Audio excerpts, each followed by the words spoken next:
Hello, everybody. Dr. Rick Wallace here, dropping in on you. Happy Friday. No matter what's going on over the week, you've made it.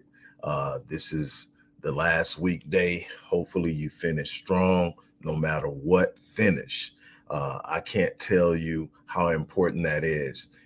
If you know me, you know my mentality, you know my philosophy. It's about going the distance. It's about hitting things and refusing to allow those things to stop you.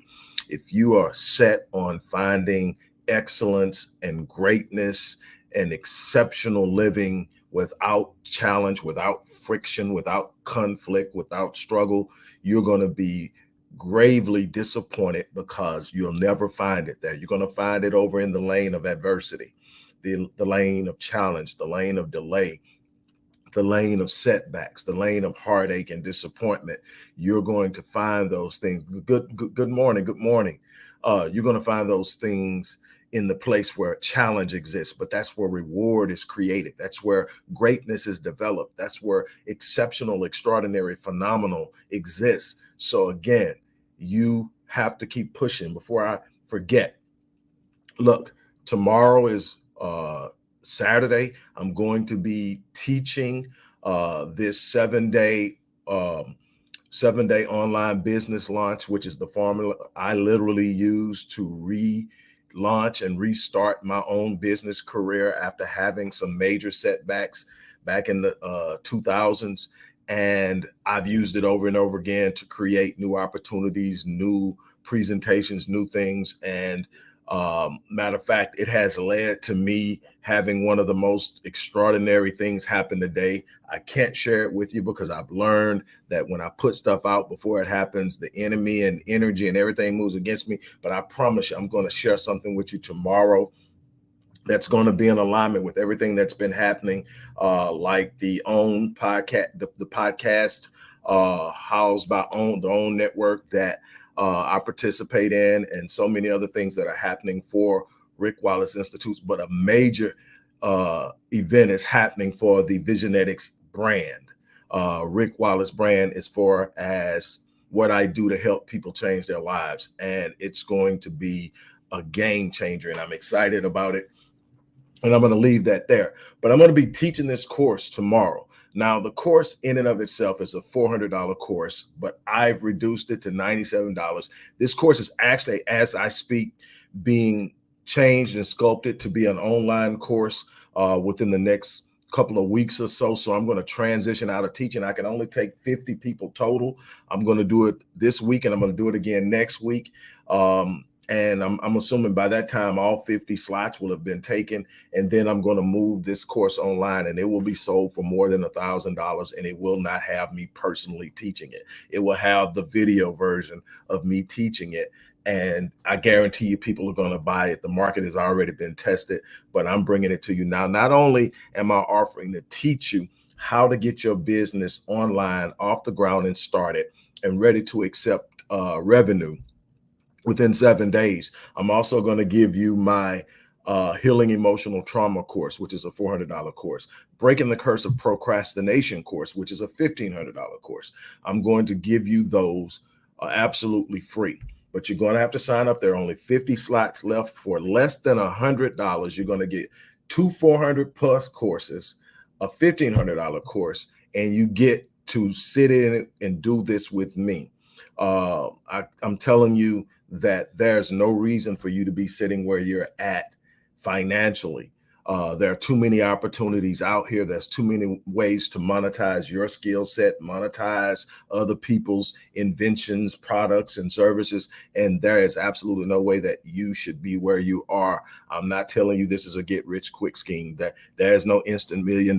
There's no instant 6 figures. But what there is a pathway to both if you're willing to put in that type of work and make that type of investment, develop the knowledge that it takes. There's a scaling to get to different things. I started out with the mindset, if I could just make $5 online, that would be proof enough to me that I can make $1 million. And so that started the process. Well, I want to teach you how to make way more than $5. And so That the link is in there. Read it, kind of get an idea. Also, when you click that link, you'll get to hear the story about what happened to me and how I ended up having to start over and what I did and how I invested in myself and how I'm going to save you a lot of the heartache and headaches that I had to go through to learn this thing and develop it. And I want you to be a part of it. Again, the link is in the description box. Now, let me talk to you. I want to flip back to where I was in the beginning. I had to get that out of the way. That's one of the ways I pay for all the free content I give you is by people literally coming to work with me. So I have to get that stuff out there. Look, check this out. If you've been through something, and we all have, some of us as children, some of us in our relationships, some of us in our businesses, some of us in random situations like car accidents or robberies and shoot. I mean, we've been through some things. We've been hurt. We've been failed. We've been let down. We've been frustrated. We've had to deal with some consequences of our own decisions that have left us shaken. And here's the thing. In order for you to be everything that you need to be, you need to heal. Here's the problem. Healing hurts. Healing hurts because you're left to face the very thing that brought you the pain. The tendency is to do one of several things. A lot of people suppress it. They tell themselves, I'm good, I'm okay. Some people suppress it on the rebound. What do you mean? You break up and before you know it, you're already with someone. And what are you doing? You're trying to get rid of the pain of losing someone by replacing them with a placeholder until you get past it. There's a problem with that in so many different ways. But I'm not going to get into the specifics. What I'm talking about is some of the things we do. Next thing you do is you become distrusting. You become everything is the problem. Everything is the problem. And you don't put in the work because you're the victim now and everybody's doing, and so you don't put in the work. That's not a good place either.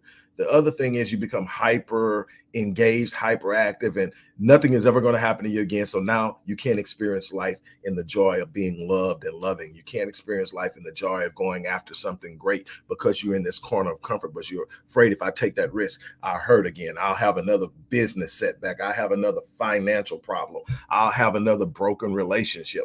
I'll have another situation where I'm let down in some type of way.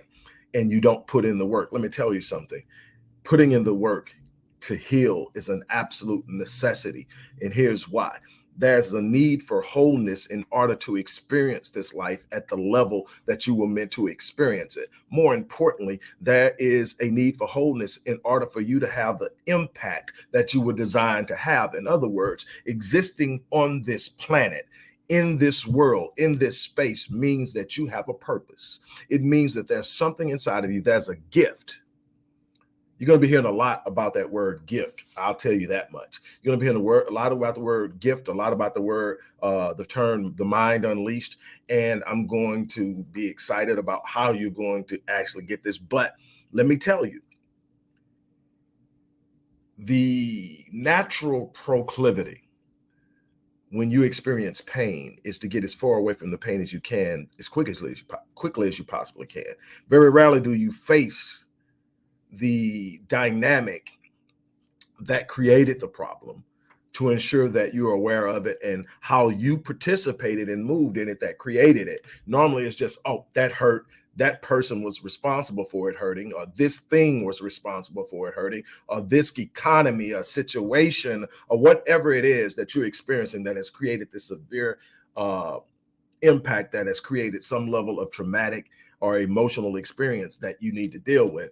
Now you're running from it and you're not healing it. Stop running. You need to face it. You need to face exactly what's causing it. Not a lot of people are coming out of situations and the problem isn't even what occurred in the situation. The problem existed before the situation started.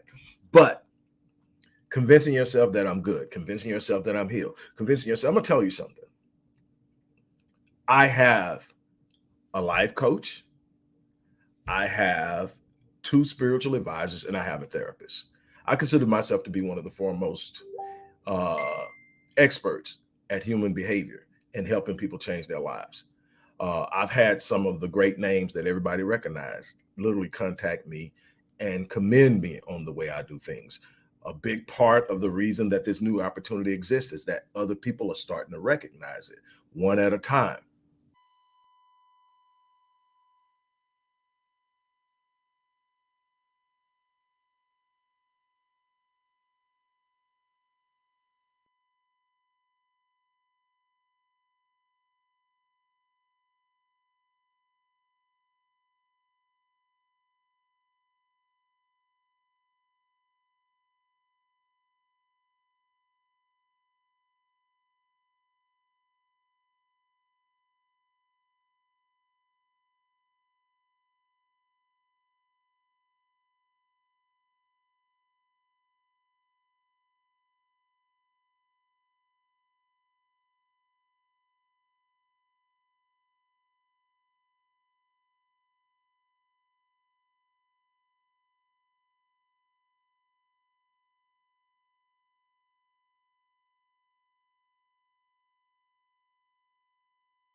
Oh, how about now? I'm sorry. I self-muted. One last chance. One check in. One check in. I know what I can do.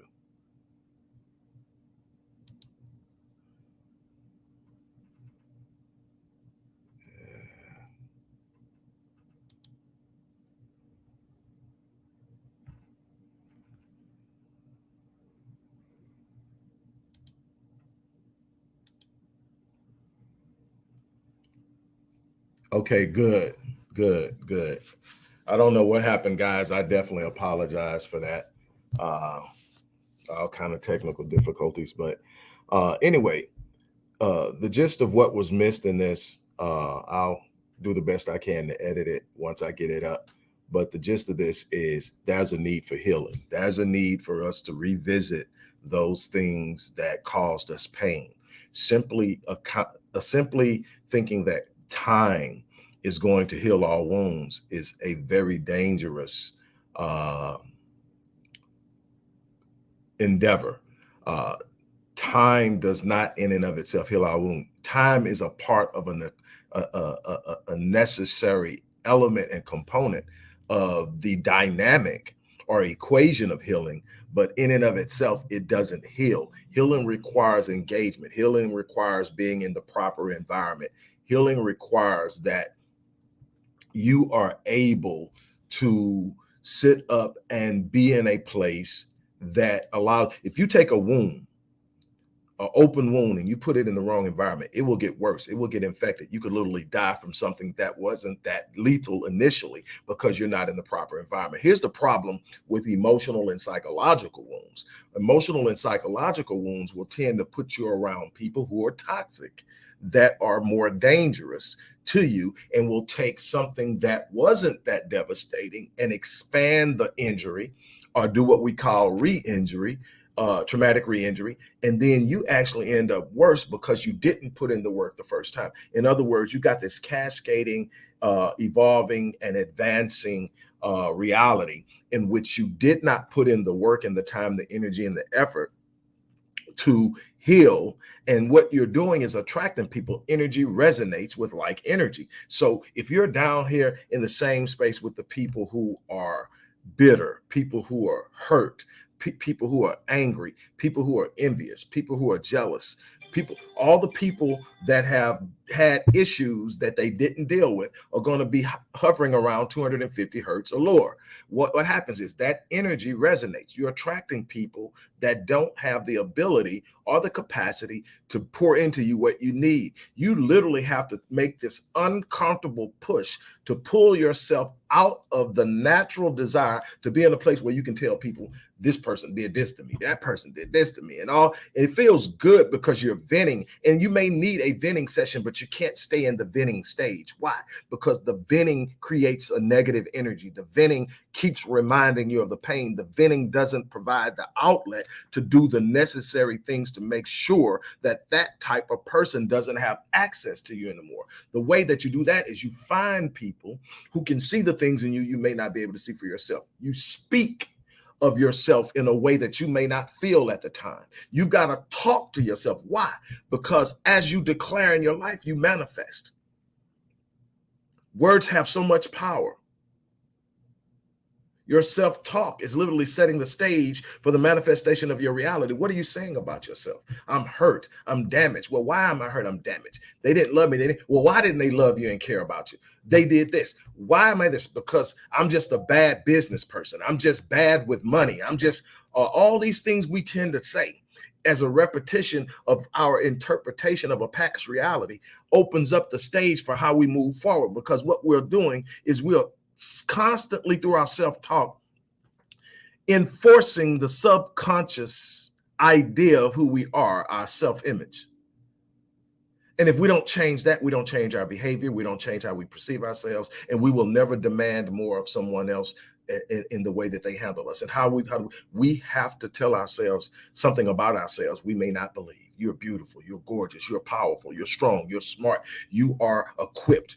Man, I have sit up and said for the last 4 or 5 years, I'm debt free. Guess what? By the end of this year, I will literally be debt free. Why? Because the mindset creates the behavior. I'm not creating any more debt.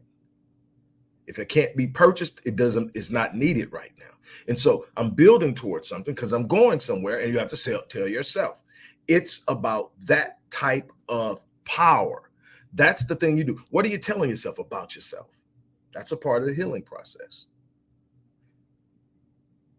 How many times you say I'm miserable? How many times you say I'm hurt? How many times you say I'm getting stronger? How many times you say I'm getting better? How many times you say I've got this? How much energy and effort have you put into releasing it? One of the hardest things for us to do is release it. Why? Because we feel like we're not holding the person who harmed us or the situation accountable. Let it go. Because the bottom line is we're dealing with people, and people will or will not. They're either going to acknowledge they did something or they're not. They're either going to try to make amends for it or they're not. They're either going to try to be better or they're not. You can't spend the rest of your life trying to make somebody be accountable. What you're going to have to do is sit them and say, I learned. I understand. I'm going to be better. Here's the thing I have found in and of myself that no matter what I've gone through, that just simply raising my level of accountability and what I've experienced reduces the chance of it happening again. Being willing to look at myself and say, that was something you could have done to stop it. And if that's something I could have done to stop it, then I take the responsibility. Why? Because I could have stopped it. Whether I should have stopped it, whether something went wrong, whether it was a bad business decision, whether my partner screwed me, whether another business screwed me, whatever happened in business, whether it's a personal friendship, whatever happened, at the end of the day, was there an opportunity for me to sit up and say, hey, this is probably not going to turn out good, and I probably don't need to do this? And I sit up and said, man, I'm gonna go for it. If that's the case, then it's on me. Start to pay attention to your intuition. God gave it to it for a reason. It's powerful. We don't use it. I recommend reading Malcolm Gladwell's book, Blink. It will open you up to the power of your intuition in a way that you've never imagined. It will bring you to a point in a place where you'll start to go, wow, I didn't realize God gave me something so powerful. The problem is, in our mindset, we have become to trust our reason, our rationale, and our intellect so much that we think we're smarter than God. We think we're smarter than our intuition. We think we're smarter than our spiritual awareness. And so what we'll do is we'll get a feeling about something and push it to the side. I don't know how many times I've had clients that tell me, I never saw it coming. Every time they saw it coming, they ignored it. So all of these things are a part of healing. The more healed you become, the more powerful your intuition.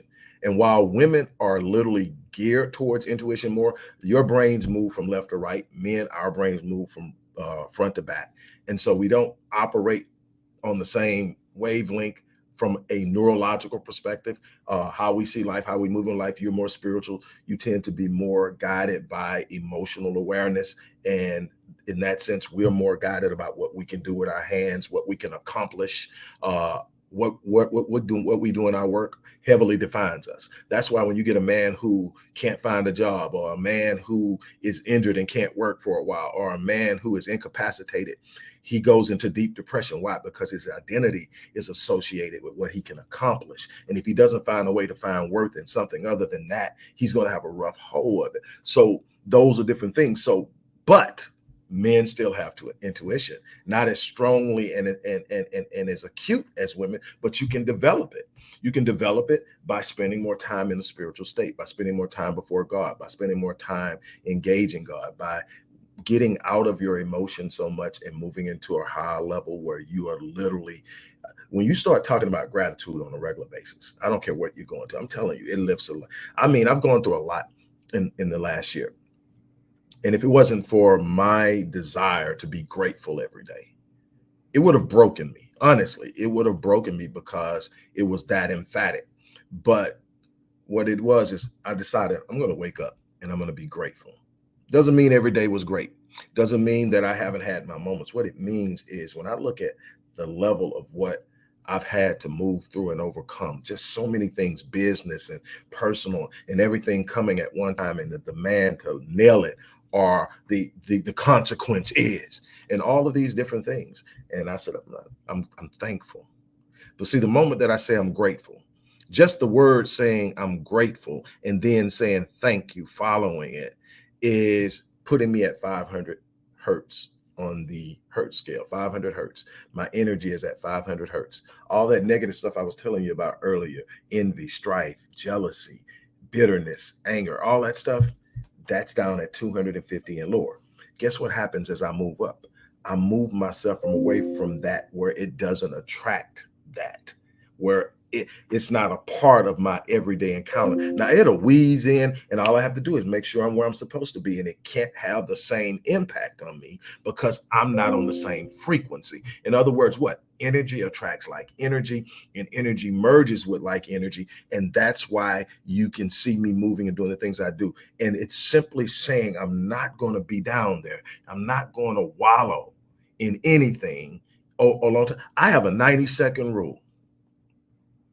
The 90-second rule is when something hits me, bad news, and we live in a world where information coming like this, text messages, emails, and all of it's not good. And I got 90 seconds from the time I see something I don't like to process it, have my feeling, feel it. I tell people, feel the emotion. Let the emotion, because the emotion is telling you where you're at. The emotion, if it feels bad enough, it's telling you you don't want to feel this again. You don't want to keep feeling this. So what are you going to do about it? Now, I don't use the emotion to tell me what to do. I use the emotion to tell me something needs to be done.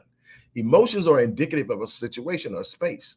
Some emotions are good, love, joy, happiness, all that stuff. But then some are bad. But what happens is I'm using that space in this emotion to tell me, you don't like the way that feels, do you? Now, what are you going to do about it? Then I get through the emotional part of it. I've got a total of 90 seconds. Emotion, process, vent. I might vent to myself. I might vent to God. Very rarely do I vent to friends because I only have 90 seconds. I ain't got time to call nobody. So it's normally venting to myself, venting to God, and then saying, saddle up. It's time to do something about it. What's going to happen? What are you going to do? Are you going to sit there? Are you going to wallow in it? Are you going to whine? Are you going to complain? Are you going to stud up, man up, shoulders square, head up, and go out and make something happen? And every time my decision is going to be go get it.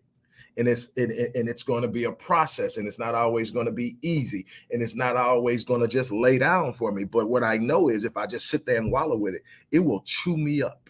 It will spit me out, and the world will literally be okay with it because that's real.